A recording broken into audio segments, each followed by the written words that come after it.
Campbells comments, Twitter, chatter.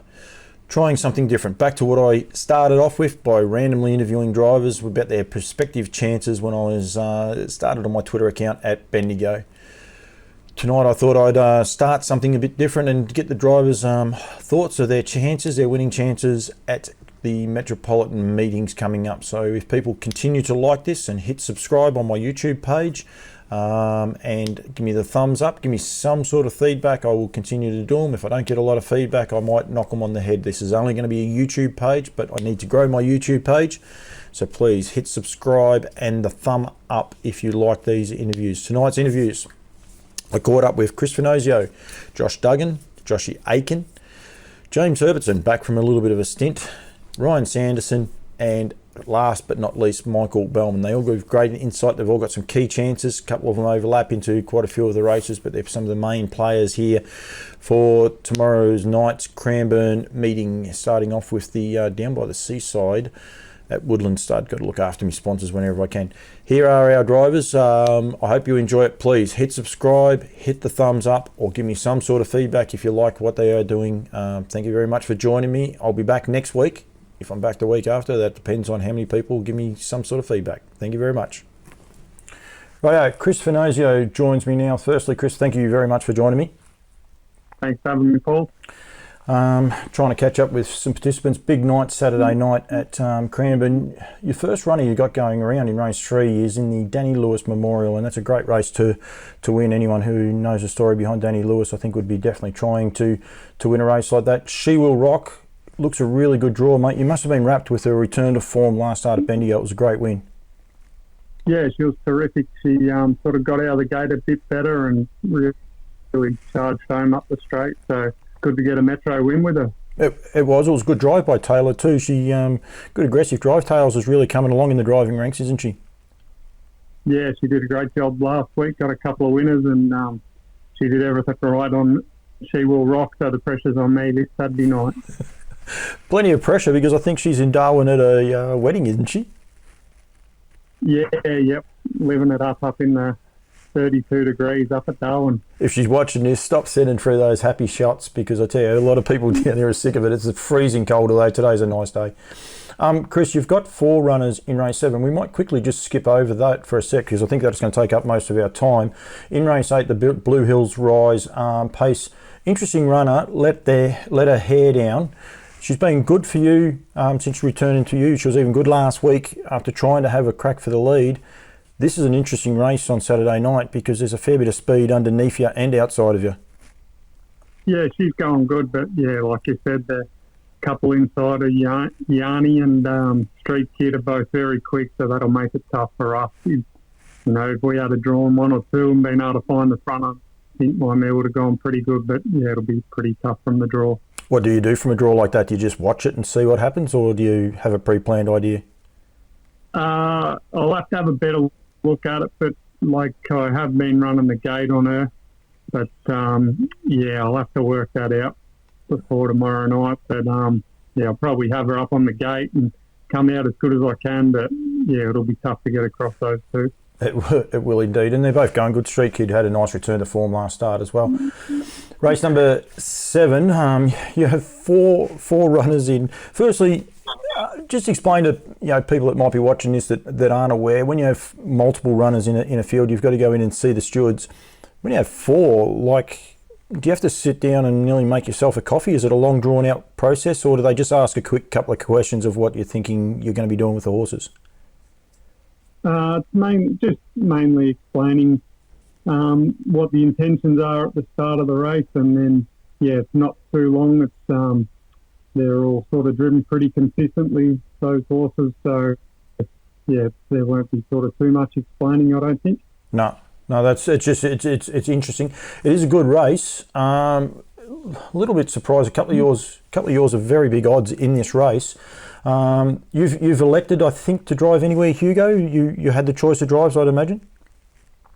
Yeah, well, I pick all the drivers, but it's sort of just worked out. Like Zach Phillips has driven Peregrine Phoenix before, and Josh Duggan's won on Brownlow Prince before, and yeah, like I just sort of put the drivers on that I thought would suit each horse.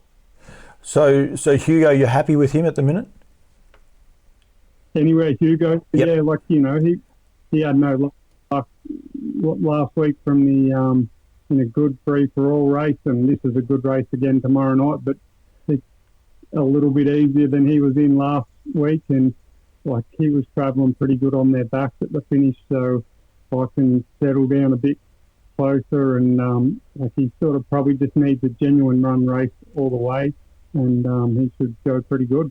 It's probably as nice a draw as he's had for a while in a race that on paper he looks like he can win, and he's quite big odds at $26, isn't he? Yeah, like his form's pretty consistent. He's run some good races sitting in the death and that recently, and it's not an easy race, but he'll go pretty good. Peregrine Phoenix, she's been awesome since joining the stable. You'd have to be very happy with him. You said there Zach Phillips has had a few drives on her. She has good gate speed when she wants to have as well. Will that be utilised this week? Yeah, like she just naturally runs the gate pretty quick. So I'd say Zach will just have her up on the gate and be coming out. Like we had to scratch her a couple of weeks ago. She just had a little cut in her leg and had to be scratched from the mares race. So she's just missed that one run and hasn't had a trial since, but she's really well at home. So, yeah, Zach will come out of the gate and then he can work it out from there. Joshy Duggan takes a drive on Brownlow Prince. I'm tipping if Taylor French was here, she would have kept the drive. Taylor basically alluded the other day that if he's driven up on the speed, seems to be when he runs his best races. Sometimes that's going to be, I suppose, derived by the class that he's against, because he does step up in grade quite a lot from time to time. But he'll be driven similarly this week, having to go forward probably from that gate and posse up.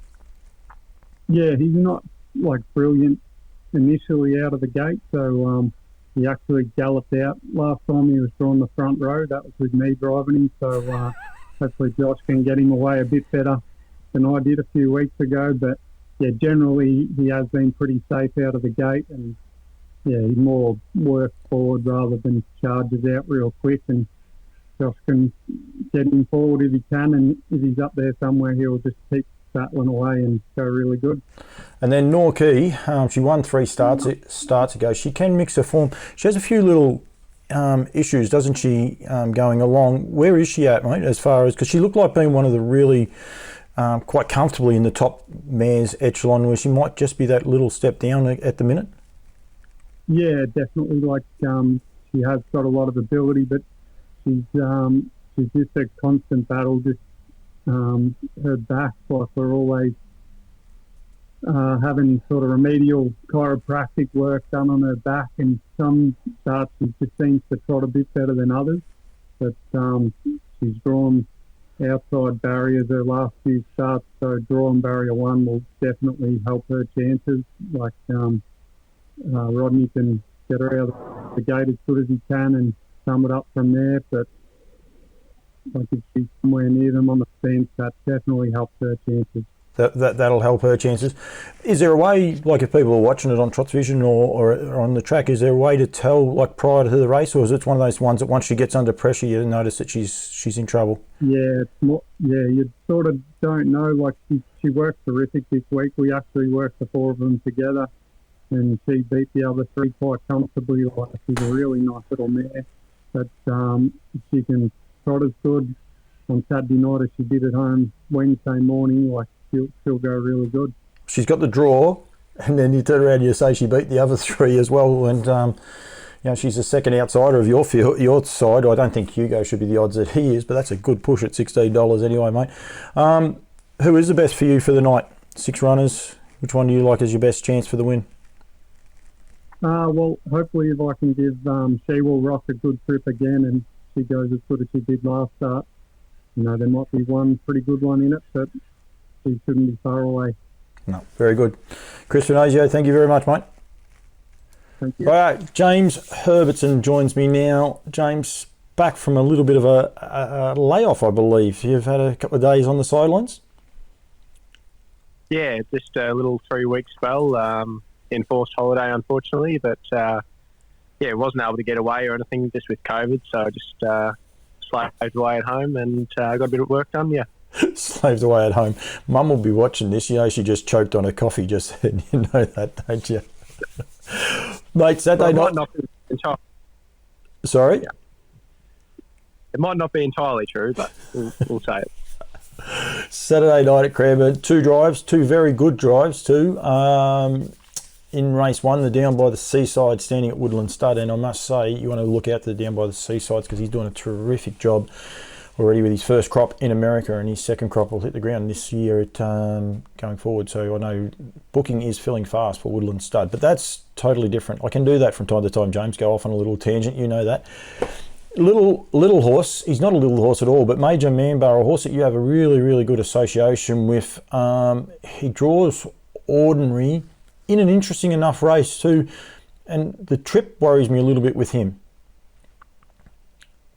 Yeah, he is a different kind of horse. You know, he's very consistent, but probably just hasn't taken that next level yet, next step yet to go further with his racing. But you know, this is a nice little race for him, and I don't know a whole lot about Macklemore. They say that he's trialled quite well, but he's probably the main one off the front row. Finn Frost as well is quite a nice horse, but he's first up for a little while. And you know, then Pocket the Deal off the back. He's been consistent of late, and you know, so I don't think he's going to be too far away. But you know, the draw around Cranbourne, everybody knows it's kind of a front runner's track. Will make it a bit hard, but long straight he might be able to work into it late. His form seems to be better over the short. Like he well, I don't know if it's better, but he seems to enjoy those short distance races now that he's got down on a mark.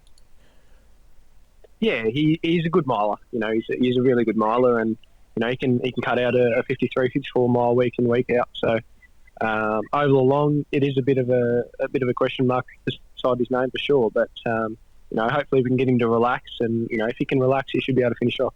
It's not as long as Melton. That's the key thing I find too, though. Like 300 metres shorter. So, but you offset that, as you say, it's an interesting track. The last turn can be interesting. Do you just sit back on him, or do you try and put him in the race, or you just see how the race pans out in front of you first?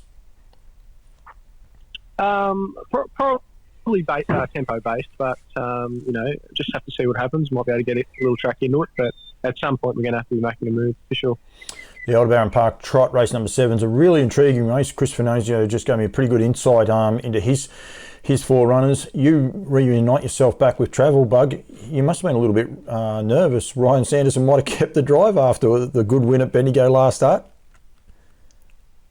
Yeah, no, he went super. I was very happy for the connections. I wasn't happy that I wasn't on him, but you know, I was cheering him home. So yeah, but you know, Jason's been very good to me, and you know, I've been with the horse from day dot. Even when Anton had him, I drove him in his first start, and had a really good association with him for a long times. Yeah, I wasn't too worried, but I was just hoping. But you know, he went super last start, and I said to young Ryan, you know, that I reckon you should be able to get behind Kate at the start. You know, nephew Snoko's not overly quick off the gate, so especially off the second row. So he was able to slip in there, and pegs around Bendigo, it got him the win. So you know, he went really well, and I've been saying to Jason for a long time that he will get to that level, but he just needs that consistent racing, and he's been getting better from when he was a 3-year-old. He's just consistently got better all the time, and you know, he's just a lovely little horse. So in that race with the 4 Sinozio runners to his inside, it makes it quite tricky, but you know, we might have to just sit him up again and hopefully he gets home. But you know, he's going really well, little horse. It is an interesting race on paper, and I'll ask you about your tactics in a second, but Travel Bug himself is an interesting horse. When he's in form and everything's clicking, he is a lovely horse that can go as far as as far as he is now. He can nearly take that next step as well with the better trotters. But then for some reason, every now and then he just loses that little edge that he seems to be able to catch. Yeah, he's quite a good doing horse, and he takes quite a lot of work. And Jason, he's only able to work him by himself. So you know, he needs that consistent racing, and the more he races, the fitter he gets, and the better he races. You know, so he's just really a fitness horse. And you know, he had a little bit of a patch there where he had a couple of things niggling him, and he wasn't racing to his peak of his powers, but he's able to iron those things out, and he's getting results now for sure. And the short backup definitely won't worry him. Well, it's not that short a backup, but backing up from Bendigo back to Cranbourne's not going to worry him by the sounds then, because he might not do as much at home. No, he loves that week-to-week racing, and he had a couple of what I thought were tough runs probably about 6 weeks ago, and he had 2 really good runs in a row. And I said to Jace, just miss the next week and go the following week. But he probably was able to go that next week again. Go 3 hard runs in a row because he was just keeping on improving. So it's really it's fallen into his favour, week-to-week sort of racing. It does have gate speed. There's a lot of it underneath you. What do you do? Do you decide before the gate what to do, or do you wait and see what happens underneath you and play it by ear? No, I'll probably just wait and see what happens. Wouldn't surprise me if we have to go back and try and get a card into it at some point. But, the way he's going, he should be able to earn the check for sure. Yep, and if something goes wrong underneath, you never know. Jimmy, thank you very much. Next time, put on a nicer hat, please, and have a shave for me when I'm going to do these. I gave you plenty of warning. Plenty, all of about 5 seconds, but it's all good, Paulie. James Everton, thank you very much, mate. Right, Josh Duggan joins me now in form. Joshy Duggan too. Welcome, mate. Thanks, Paulie. Thank you very much for joining me. Three interesting drives Saturday night, 2 with exposed form and good exposed form, and then also an interesting run having its first start for the Wayne Potter stable in race 5, number 4, Check In. What do we know about Check In, mate? No, well, I don't really know much about him, Paulie. I've just watched his replays, and he went pretty good when he ran second a couple of starts ago, but doesn't look like he's left with blistering gate speed, but that's probably one good thing because there's a bit of speed all around us there on Saturday night. There is a good little bit of speed. He's won one race in Menangle from about 12 starts for Darren Hancock, but he doesn't have he's won 11 of 97 prior to that, so probably if he can capture a little bit of that New Zealand form, he's probably got to be a bit of a chance. Yeah, well, he raced against a lot of the good ones in New Zealand, and so hopefully we can get back and get a trail into it and see how we go. Form lines are a funny thing. Wayne Potter and Darren Hancock, over the years, they've had a bit of history of horses swapping stables and really finding form. They have a pretty good association, the pair of them together. Yeah, well, they sure do. I got to drive the trotter that was down here not long ago in Monaro, and he was blind, so they do have a good connection. They do indeed. Race number 6, the Pro Chevalier 3 for all. Boy from Bondi, $12. He seems big odds for a horse that's going as consistently as what he is, but it is a tricky draw, mate. Yeah, it is a little bit of a tricky draw. There's a bit of speed there. I just got to hope that Torrid Saint probably tries to get across always fast. If it does, I'm probably half a chance of on in the front because it let me go a few starts to go, and but if always fast holds up, well, then I'm going to probably be stuck parked, which probably isn't ideal, but around Cranbourne probably won't work out too bad. Do you think he can cross? On the burning question, it was one of the debated questions as to whether Torrid Saint can cross him. Do you think they even try to cross him with Torrid Saint? Well, it's hard to know because I didn't think Torrid Saint could cross Explicit Castle a couple of weeks ago at Melton, drawn right beside it, and they got across it pretty easy in the end. That was when Bondi found the front, but drawn out a little bit, always fast. Well, it does run the gate, but drawn out a little bit, it might give it a little bit more of an advantage to get across. And you just try and follow Torrid Saint across and stick to him as close as you can and get in there as quick as you can. Yeah, well, I'd say so. I haven't talked to Wayne about him yet, but I'd be nearly saying that'd be our plan. It's an interesting race with, again, from the burning question, Greg Sugar's saying that he'll probably be driving Triple Eight a little bit conservatively. On paper, it looks like it's a fast race. It might end up being a little bit of a walking affair, mightn't it? Yeah, well, I'd say so. Well, if Greg does sit back, but in saying that, if Always Fast does hold the front, well, I don't think it'll be a walking race then because, as you know, all Emma and Clayton's horses, they do stride along and make it tough for other horses. So, and I will be probably in the breeze then if it holds the front because there's not much speed outside me. But Oh, look, I'd be probably, if I'm in the breed, I'd be happy to try and get cover. I'm sure you would, especially Triple Eight if Greg Sugars is watching this. Aldebarra Park Trot, mate, you picked up a really nice drive here in Brownlow Prince for Chris Venezia. You've driven a few for Chris just recently? Yeah, well, just when COVID was on and all that and was restricted to the meetings that we had to do, I was lucky enough to drive this horse first up for him, I think, and he came to the front around Cranbourne and they didn't catch him, and he's just gone on in leaps and bounds. And Saturday night it's going to be a little bit trickier because I think two or three starts ago he galloped out when Chris tried to run the gate on him, and so we're going to have to just try and let him find his feet. And Chris actually did own up to that. I've already interviewed Chris, and he did say that he may have been a drive error more than horse error on that occasion. But there's someone in the background, Joshy. Sorry. Who's that in the background? You've gone through to his car and I'm in his car. I've turned it off now. Hang on. there now, boys. We just pulled up in your car. I heard that. We'll leave it in it too. I'm not going to cut it out for anyone that's not sure.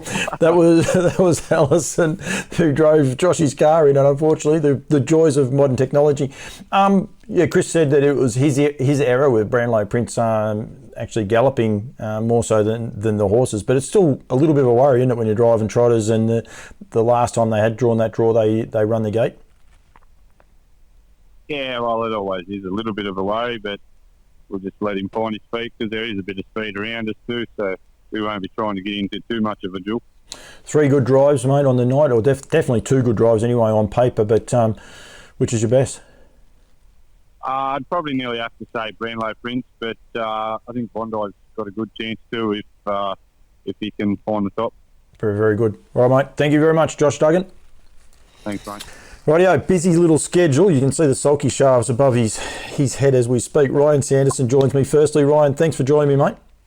No, thank you. Thanks for having me. Hey, you already got one winner at Mildura. How'd you go in that last race? Yeah, got a second. It was not too bad, but wasn't expecting too much today, so it's been good. What about your one in the last? Because this will probably go up a bit before 6 o'clock, I hope, tonight. Any chance? No, I wouldn't have thought so far. Very, very good. Mate, at Cranbourne on Saturday night, you got 3 good drives. You're making the long trip with the whole Charlton crew. You got the president, you got the number 1 social media man, and you got Dad. So you've got them all covered. Yeah, got them all covered. I've been just really lucky to pick up some drives from them, and that's all their support for me. So it's been good. That has been good, and you're driving really, really good, mate. You got the chockies on CC in America. Omen bet of Sunday, 4th of July, CC in America. It was just the Omen bet going on, trained by Joe Thompson. It just couldn't get beat. I don't know why everyone didn't back it. Yeah, I know. It was just meant to be. It was good. Yeah, it was just a suitable race for him too, and it was a nice little trial for him to get back into the Metro class. What about on Saturday night? This race, it's an interesting race. A lot of very evenly assessed horses. Yeah, that's right. It's pretty even. It's a bit hard to know where everyone will line up at the finish, but he's come back. He did have a little freshen up, and he just needs to be driven pretty cold, and he should be good after that. So you drive him cold, so you'll take him off the arm and just try and find a spot? Yeah, probably just slide in somewhere, just try and get in the running lane, but you just can't really use him up too much. He likes just being on speed and driven cold. Yeah, well, that's key to that race because it does look a little bit of on-pace form and the likes. Cranbourne can be a funny track. Sometimes you can get all the runs in the world, and other times you just don't. They don't open up. So he's, by the sounds of things, going to need a little bit of luck. Race number 3, the Danny Lewis Memorial Pacemate, and Belladonna Girl hasn't won for a little while, but she can never be left out, especially these mares races, and it's probably a little bit of a drop back in grade for her. Yeah, that's right. Probably going to be a similar race to last week. She might probably find the top, and Sheila Rock will probably be on her back, which is Sheila Rock's probably got a good sprint on her. So Yeah, she'll need to just get a cheap quarter in there, hopefully, and she should finish off pretty good. Is there a way you can turn the tables on last week at Bendigo? Yeah, just probably that 27, might have been 27.8 or something down the back at Bendigo might have took the sting out of her a little bit, but yeah, if she can just get that third quarter a bit down, she should be thereabouts. Yeah. Yeah, she fought on really good actually. I thought she was a really, really nice run and did a good job. And then the third of your drives is probably your longest shot for the night for Dad in Daikiri, but he also gets a good draw. They looked after you with the draws, really. Yeah, they have. Yeah, they sure have. Daikiri's he's been racing not too bad at Mildura. He's probably up in class a bit, but yeah, we'll just drive him pretty quiet and hopefully he just runs home good. Yeah, you're driving very, very good, so he'll be driven quiet as well, so you're sort of giving a good insight anyway there that you're probably going one that you're going to drive solidly and then the other two drive for a bit of luck. Well done the other day with Travel Bug too, mate. It was a good win, and it was good to see that you got a lot of recognition for it, but a career highlight I would imagine for your short career so far. Yeah, for sure, that's right. Yeah, just haven't really been in a lot of Group 3s, and just to be in them is just a real privilege, and yeah, let alone win one. So yeah, I was just really happy, and yeah, it was good. Were you worried with about 20 to go? Like it looked like the heavens weren't gonna open up the right way. Yeah. I just thought I'd take my chance, and it was a bit tight there, but luck everything worked out, and we got there in time. You did indeed. Right, I better let you go, mate, because you've got about 15 minutes to go, so they'll be yelling at you to get in the track. But thank you very much, Ryan Sanderson. No worries, thank you. Josh Aiken joins me now. Firstly, Joshy, thank you very much for giving up your time. No worries at all, mate. Always a pleasure. Yeah, he's actually been on the whippersnipper. Anyone wanting to know? And he asked if there's anything on his face. No, mate, your face is clean. I just noticed your jacket's very dirty. It's a fair old tell of what you've been up to. That's for sure. Tomorrow night at Cranbourne, mate, you've got four good drives, four very interesting drives too, especially tactically wise with some of these races. Race one's probably one of the first ones, down by the seaside at Woodland Stud. Major Delico, it's a tricky draw for him on paper, but what did you say might be able to hold up a little bit better than people might think? Yeah, definitely.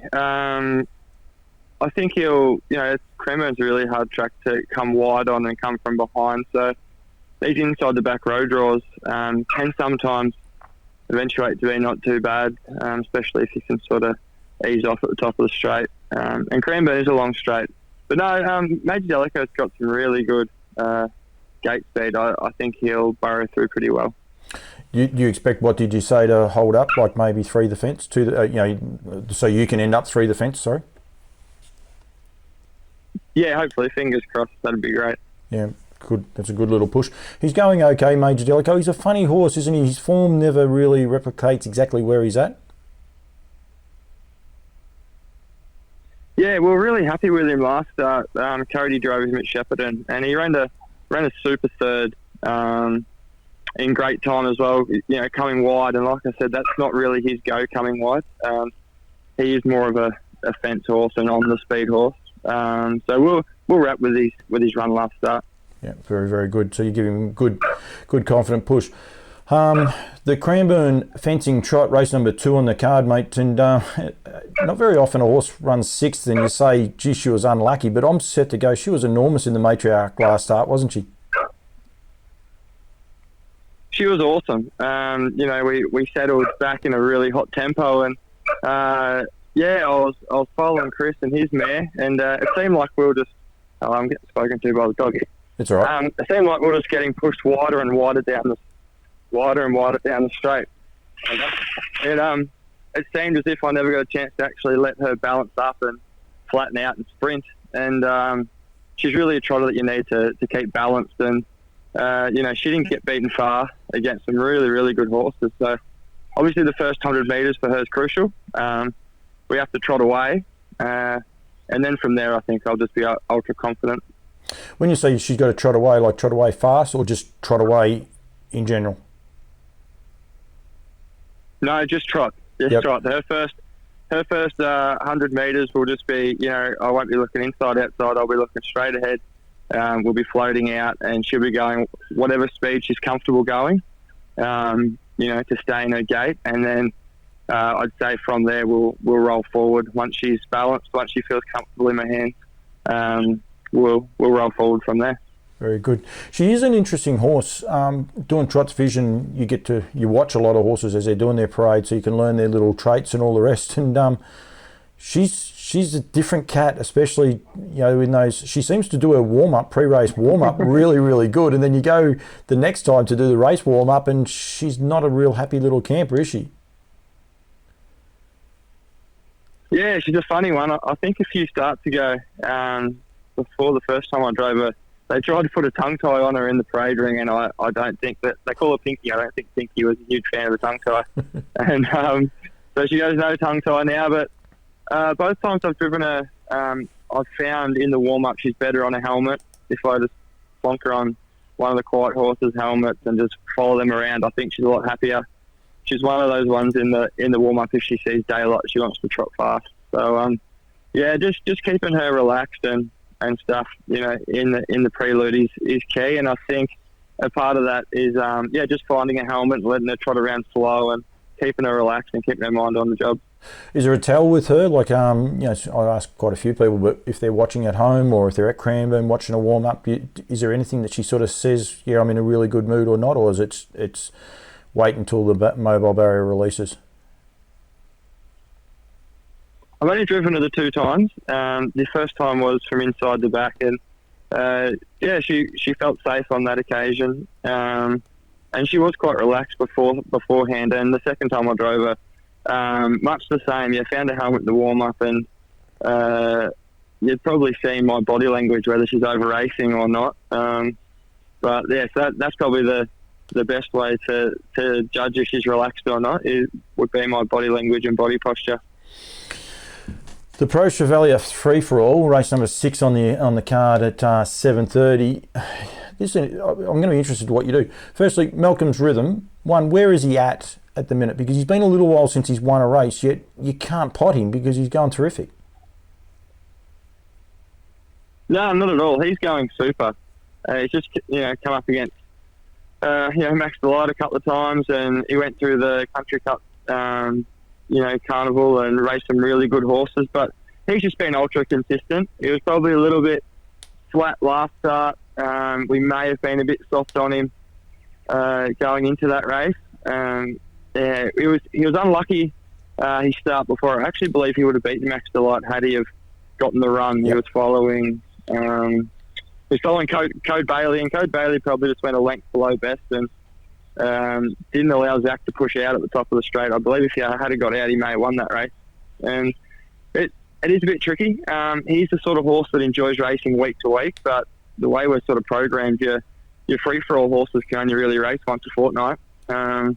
But between last run and this run, we've just upped his work, and he had to work out 7 days from this run like a race, not really like a race, not quite. But he's just sort of horse that he does well and he gets away from you a little bit. We've just upped his work and kept on top of him between last run.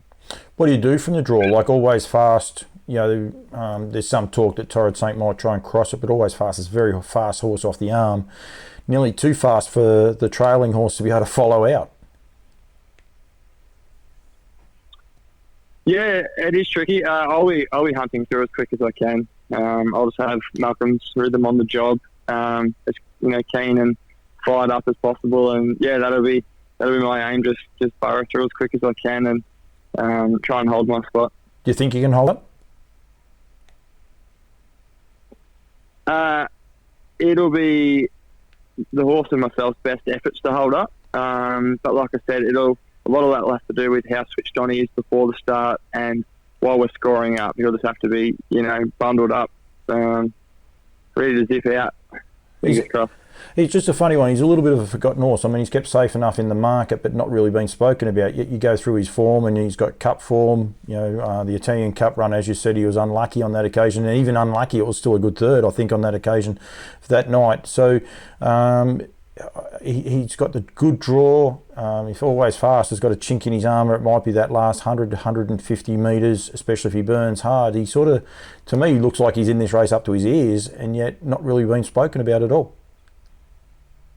Yeah, he's just so consistent, and we've just been wrapped, since having that bit of an extended break from his end of his 3-year-old year. He's just been so consistent, and barely runs a bad race against really good opposition. And that just holds him in good stead. He's got a great constitution. He's got a great appetite for his work, and loves racing. Like anyone that drives him, Anthony or Zach, just absolutely adores the horse. He's a gentleman to drive, and it just goes a long way. Every time you turn up, you're going to get a horse that puts in his all, and that's Jerry. That's Malcolm's rhythm. He's just sort of super consistent horse, and he only needs to either hold the leaders back. Even if he's 3 fence, he only needs to get a run in the last 300 metres, and he's a really good finisher. He won the Echuca Cup finishing really strongly, and just needs an ounce of luck from that draw. The last of your runners, mate, and I won't hold you up because you've got to get back on the whippersnipper, but is in the Aldebaran Park Trot. They've given you 3/8. How does that work? There must have been a chink in the workings. David Aiken, Josh Aiken, will just give them barrier 8 for the rest of the night, make it easier. But this mare, she's really come along. You'd have to be wrapped with how she's progressed, and it's an interesting enough barrier draw again for this mare tomorrow night. Yeah, for sure. She was a horse who, she wasn't a cheap yearling. The year she was purchased, she was a top trotter purchased out of that sale. And to be honest, she was a headache the first couple of years that we had her.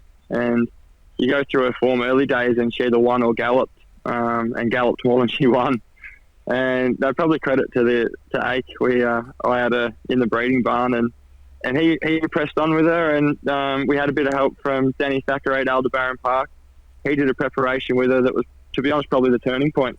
And it was a gradual progression from there. She trotted better, and the better she trotted, the more gear we took off her, and then she started relaxing. And, her last 12 months has just been exceptional. I can't fault her, and just the way she competed last week against the genuine free-for-all horses, not just the mares, really excited me. I probably overdrove her in an attempt to beat some of the favoured horses that were outside me and coming wide, and brought in the leaders back and 3 fence horse. But that just showed me that she can compete against the really good ones, and I think it's going to be an interesting chartered meter mark. It'll probably be one where I'll follow through, but if there is a chance just to sneak off some stage in the first few hundred and it opens up, I might pop off, but I will follow through initially and then just see how it opens up. If not, she'll probably be on the fence somewhere and finishing really well like she did 2 starts ago from the fence.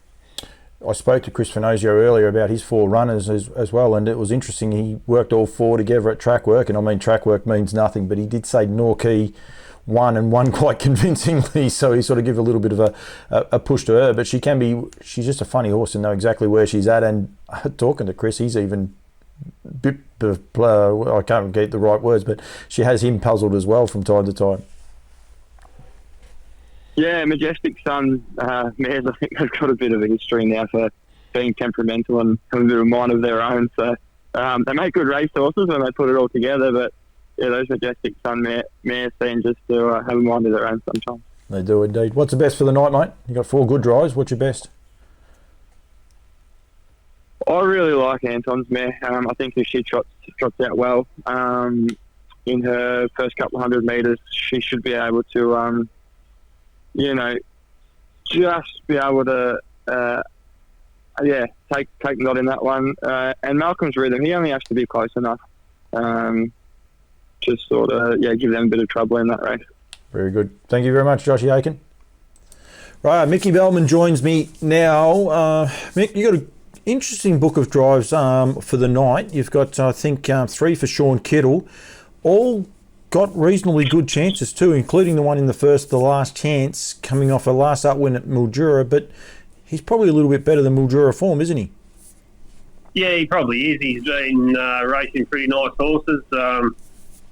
Eagle Rock, I think it was, or one of Walsh's really good ones, beat him at Shepparton, and they went to war and got home in real fast time, and young Cody Crosland drove him, give him every chance, and he just got nutted on the line and then went to Mildura and did it quite comfortably. He's a free-legger, this horse. Does that play into your mind a little bit going up to the gate, or is he as solid as a rock?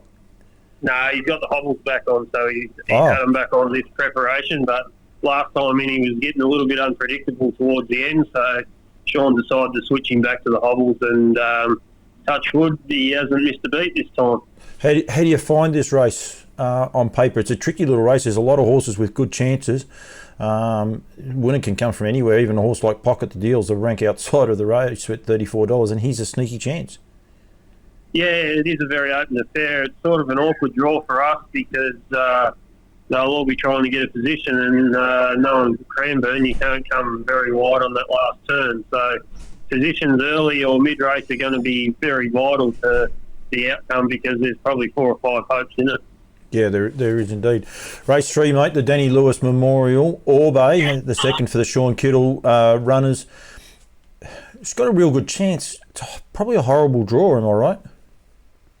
Yeah, she's sort of got enough gate speed and that to get herself into trouble or out of trouble, but she was good the other day at Yarra Valley. She just needed that run because the Chuka was washed out, so she's one that seems to benefit from racing, hence the reason she raced Monday and then backing up again Saturday night, which I don't think will hurt her. It'll tighten her up, and so has Lara J. McRae, who won that race. So they've had a good ding-dong battle, the two of them, in the few meetings that they've had. So at least we've got the draw on it this time. A horse like My Belladonna looks like it'll lead and probably makes it a little bit predictable, the race, so on paper, doesn't it? Yeah, we'll be looking for a bit of cover and not be sitting park like we were last week. But, yeah, Belladonna Girl was a good winner the other day, and it's got a bit of depth to it as well. Snoozer's horses and that's going good. So, yeah, it's a tricky race too. Good little race. It's great that it's a metro race, the Danny Lewis Memorial too. Well done to the club and everyone involved for getting behind that, because very sad we lost her probably longer ago than I think now, actually, so very, very sad. The last for the Sean Kittle runners is in race 8, number 8, Daylight Dawn. How do you find this draw for a horse like this? Probably following Yanni, who's a hand-up horse most of the time, is a little bit tricky. The way I sort of speed map it, looking at it, I'm probably going to end up 3 fence at best, which then makes it very tricky. But this horse just hasn't been able to get a draw of late. His last 2, he's drawn 11, so barrier 8, he won't know what to do being closer to the pegs. Common thing that everyone sort of said tonight, though, or today while I've been doing these recordings, is the fence is the place to be at Cranbourne as long as you can get off. Yeah, it's just a factor of the last turn. If you can see so many horses loom up 3 wide outside them halfway around the turn, and then by the time they straighten, they seem to be a length behind and go from travelling to off the bridle, and it's just whether it's the camber or what it is, it's just a known fact you can't come 5 and 6 deep there. Yeah, it is very tricky, and it's that slight downhill run to the 400 metre mark that throws a lot of people out as well. Mickey, you've got 3 good drives. Which one's the best? I've got a lot of time for Daylight at Dawn, but the tricky draw. So I'd probably, in saying that, I still reckon if the last chance is forward enough, he's probably my best in the 3 of Sean's. Very good. Mickey Bellman, thank you very much for joining me, mate. This has been the first of me... I'm going to call them the Twitter tips, back to what I used to do at Bendigo. So thank you very much. You're the last person that I've interviewed, so I'm going to sign off. If anyone enjoyed this, please just hit subscribe and subscribe, get the thumbs up, or give me some sort of feedback, and I'll continue to do them. I really thank all the drivers a lot, especially Mickey Bellman for hanging around with that silly-looking beanie on. I better get your Campbells comments one day, Mickey. So it's actually I was going to say, I better not say that. It's a Bendigo, the Breeders' Crown. I'll be in all sorts of trouble from everyone. Mick, thank you very much, mate. Thanks, mate. Good on you.